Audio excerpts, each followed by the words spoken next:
الدقيقة 23 من زمن شوط المباراة الأول.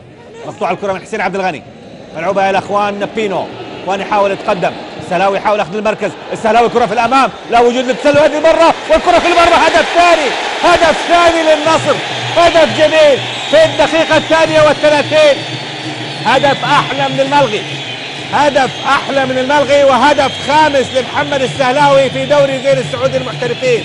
الاستلام، الدوران، المواجهة، والكرة على يسار عبد البسيسي، هدف بطعم الكبار، بالفعل بطعم اللاعبين الكبار يسجل هذا الهدف. محمد السهلاوي جاء في الاستلام، وإن كنا انتقدناه لعدم تقديمه للمستوى في المباراة، سجل هدف كان فيه متسلل، جاءت التمريرة من بينو، هنا استلم واخذ الكرة بالكعب ممتازة، أكل فيها أيضا المدافع هاشم صبياني وسدد على يسار الحارس عبد البسيسي. هدف جميل جميل جميل، هدف ثاني لصالح النصر في الدقيقة 32 من زمن شوط المباراة الثاني. هدف اطمئنان على أقل تقدير في الدقائق القادمة بالنسبة للنصر، اطمئنان على نتيجة اللقاء، اطمئنان على العودة، اطمئنان على الثباتية الفنية.